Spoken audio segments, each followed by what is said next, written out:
Halo, halo, halo. Siapa yang ingin punya uang 1 miliar? Langsung like video ini ya.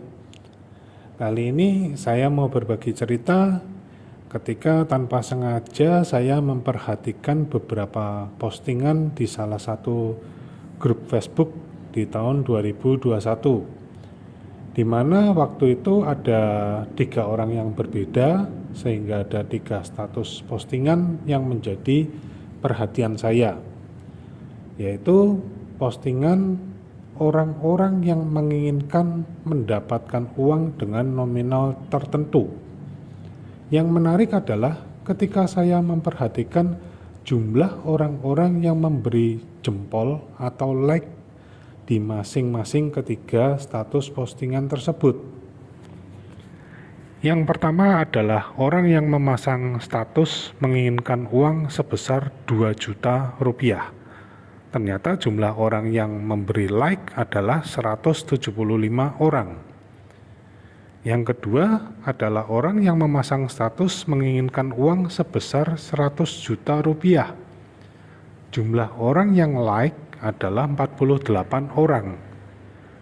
Yang ketiga adalah orang yang memasang status menginginkan uang sebesar 2 miliar rupiah. Jumlah orang yang like adalah 17 orang.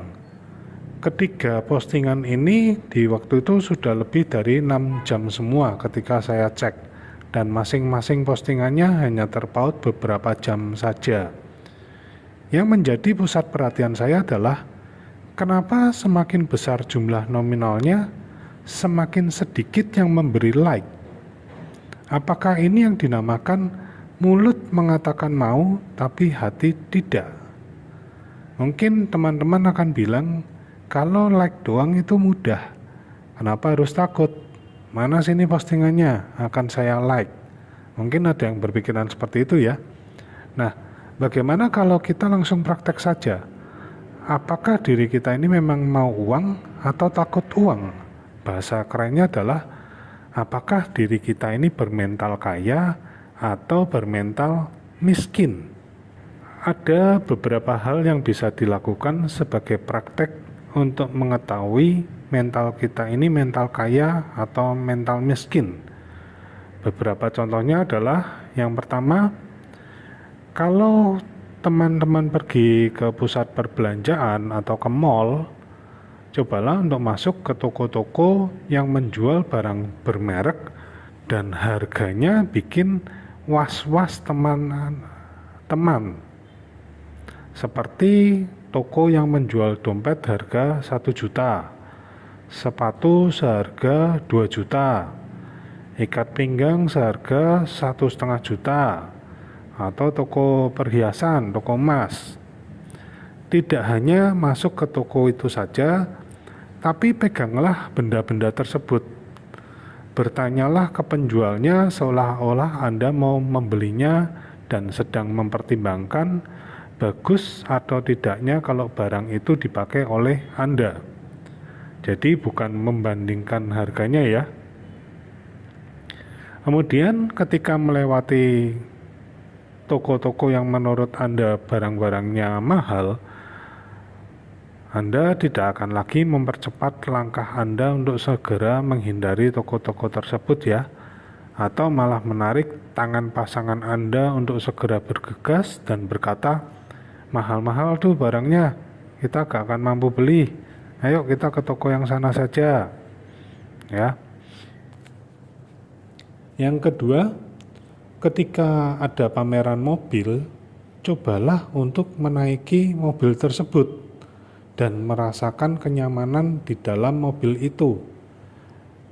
Anda bisa masuk, pegang setir mobilnya, pegang dashboardnya, rasakan kehalusan kursinya, kemudian lihat luas bagasinya, warna mobilnya, bentuk interiornya, bahkan Anda duduk di kursi yang tengah, mencoba apakah kaki Anda merasa nyaman.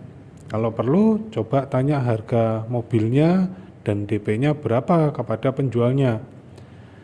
Mungkin Anda akan terkejut sendiri ketika mendengar harga mobil itu dari penjualnya. Bisa jadi muka Anda akan berubah atau kepala dan tubuh Anda dalam sepersekian detik seperti tertarik ke belakang. Nah, Anda bisa coba ya ketika Anda mau naik ke mobil itu, minta teman Anda untuk memvideo Anda ya. Jadi biar nanti Anda sendiri bisa langsung melihat, oh ketika saya mencoba naik di mobil itu ternyata kok saya seperti ini ya. Bahkan ketika saya bertanya harga mobil, loh kok tiba-tiba raut wajah saya seperti berubah dalam sekejap, dalam hitungan sepersekian detik. Nanti Anda bisa tes sendiri dan lihat sendiri hasil dari video itu.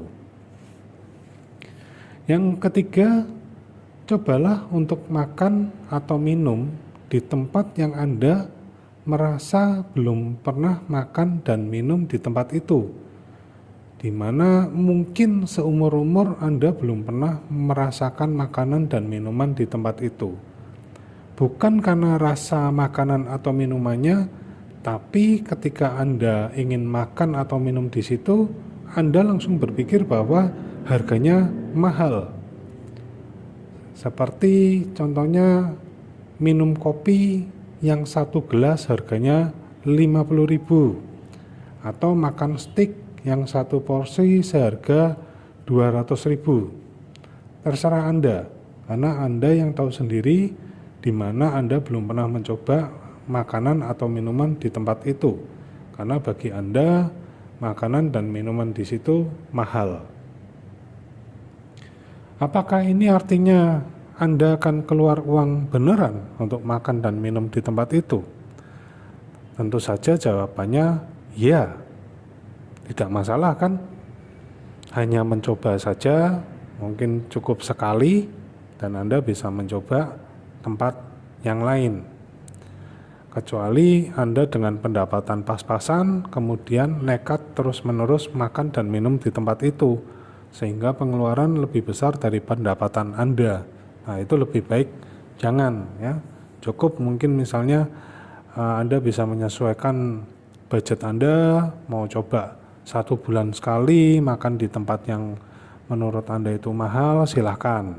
Tapi kalau memang benar-benar uangnya atau budgetnya ini pas-pasan, mungkin bisa dicoba cara yang lain ya. Kemudian ngomong-ngomong, ketika Anda mendengar minum kopi yang satu gelas harganya 50.000, apakah ada sesuatu di pikiran Anda atau biasa saja? Kalau ada sesuatu di pikiran Anda, ini hati-hati ya. Mungkin di saat itu muncul sekelebat kata, wah mahal, wah tidak mampu, wah gak mungkin. Nah, itu hati-hati. Yang keempat, bergaulah dengan orang-orang yang statusnya di atas Anda, baik dari segi kekayaan, segi pola pikir, jabatan, dan lain-lain. Cobalah untuk masuk ke dalam lingkaran mereka. Kenapa? Karena katanya kalau bergaul dengan orang kaya, maka akan ketularan kaya juga. Betul kan? Nah, bagaimana dengan lingkaran pergaulan Anda saat ini? Oke, Anda bisa mencoba praktek keempat hal ini ya, beberapa kali. Lakukan beberapa kali sampai Anda tidak merasakan takut ketika masuk ke toko-toko yang harganya mahal, ataupun berbicara dengan orang-orang yang Anda merasa Anda tidak layak untuk bergaul atau berbicara dengan mereka. Karena ketika Anda mau praktek, Anda mau melakukannya, itu sebenarnya Anda akan menghadapi mental block Anda sendiri, yaitu perasaan tidak mampu, perasaan takut, perasaan malu, perasaan minder atau rendah diri, dan pikiran-pikiran lainnya yang ternyata membuat Anda tidak berdaya.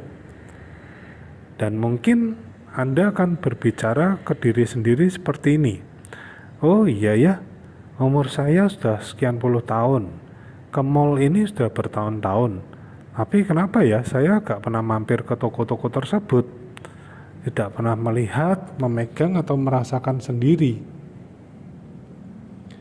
Atau, oh iya ya, Ternyata orang-orang kaya itu enak kalau diajak berbicara.